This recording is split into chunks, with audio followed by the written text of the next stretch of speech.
You are now listening to theGrio's Black Podcast Network, Black Culture Amplified. Slavery was a long time ago, and my ancestors didn't own slaves. And how about the black people who owned slaves? How about the Africans who sold them into slavery? And slavery existed in every society, so why can't black people get over it? Well, if you've heard any of these arguments before, I want to welcome you to theGrio Daily, the only podcast that'll tell you about white people's version of slavery. So I'm sure you've heard about slavery. Unless you live in Florida. If you live in Florida, we're going to leave you out of this one. You might not have heard about this. So if you're from Florida, a long time ago, white people imported some immigrants to teach them skills that would benefit them and help America become a global economic superpower. If you're not from Florida, then you've heard about this thing called slavery, but you've probably only heard the white people's version of it. And those arguments that I talked about earlier, they're part of that. See, not only have we learned a white version of slavery, but white people like to perpetuate this white version of slavery. And we're going to dismantle some of those things today. Like one of them is that, well, so few people owned slaves. Yeah, kinda. In 1860, right?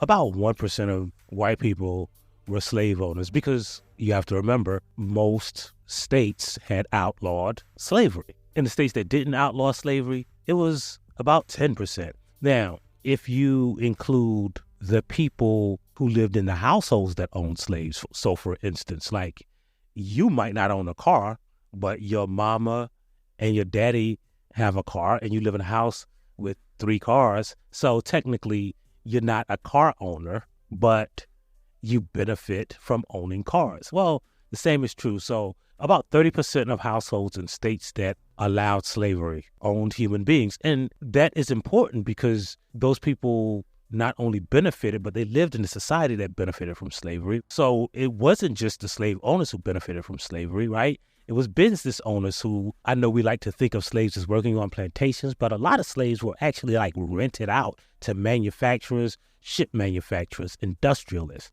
There were people who owned slaves who didn't own plantations. Their entire industry came from leasing out the work of enslaved people. There were people who were slave traders, people who worked on ships in the slave trade, people who owned stores that sold clothes that were made from cotton that was picked by slaves, and the free labor made the cotton cheaper, which made the shirts cheaper, which made a bigger profit for the people who owned the shops, even if they didn't have any ties to slavery. And so, in a sense, everybody in America benefited from living in an economy where the biggest export was the free labor and cotton picked by enslaved people. So every white person in America benefited from slavery. The other thing that you'll hear is, well, black people owned slaves.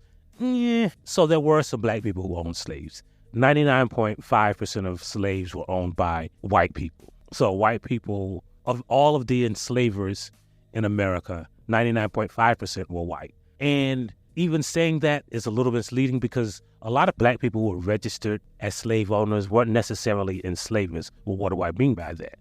Well, so when you bought your freedom and you managed to buy the freedom for your daughter or your wife, or if you are a free black person who married a woman and then purchased her freedom, she was technically sold to you.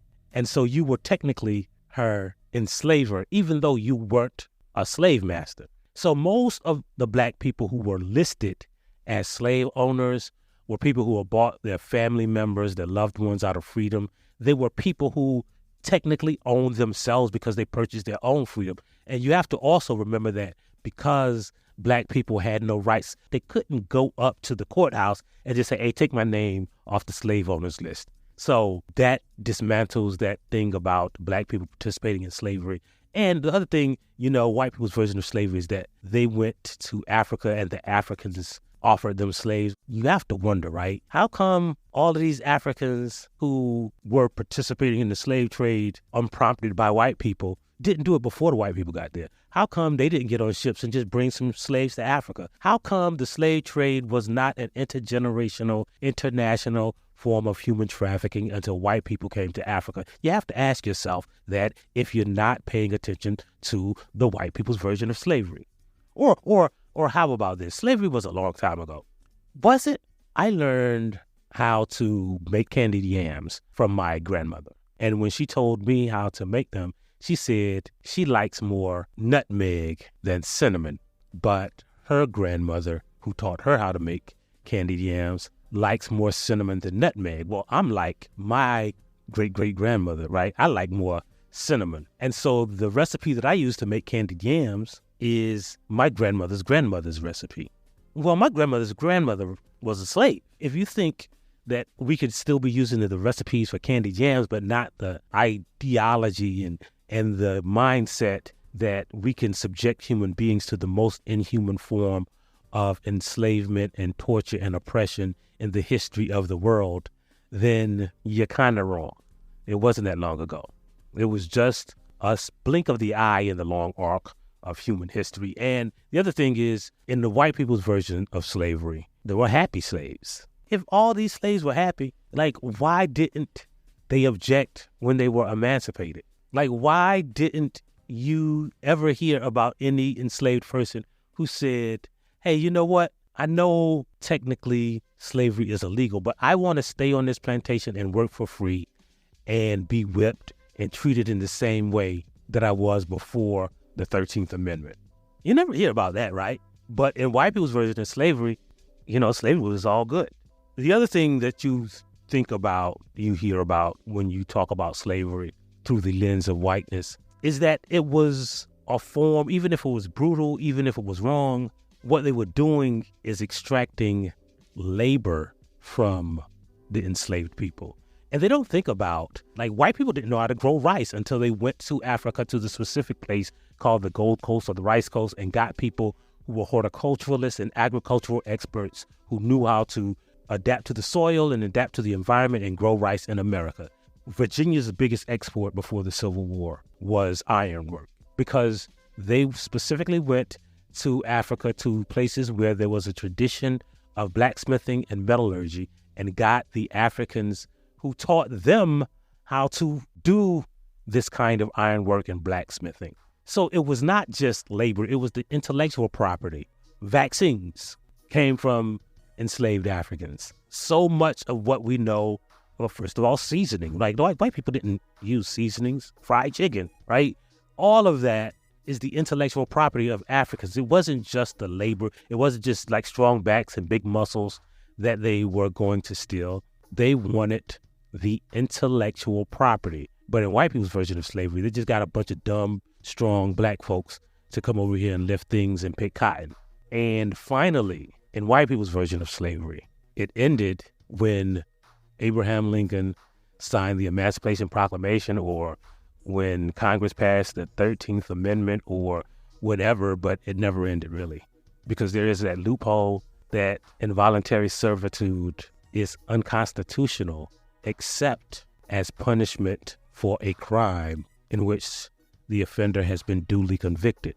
So you can enslave people. They just gave it another name, the criminal justice system, mass incarceration. And that's why you have to learn more than white people's version of slavery. That's why you have to read your history books. That's why you have to read a book like Black AF History. And that's why you have to tell a friend about this podcast, download that theGrio app, subscribe. And that's why we always leave you with a saying. And today's saying is, white people be lying, and their history books do too. If you like what you heard, please give us a 5-star review, download the theGrio app, subscribe to the show, and share it with everyone you know.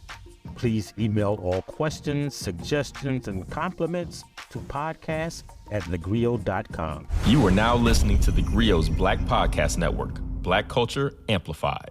I'm Torre. Join us for crazy true stories about stars who I really hung out with, like Snoop, Jay-Z, Prince, Kanye, and the time I got kidnapped by Suge Knight. Don't miss my animated series, Star Stories with Torre, from the theGrio Black Podcast Network.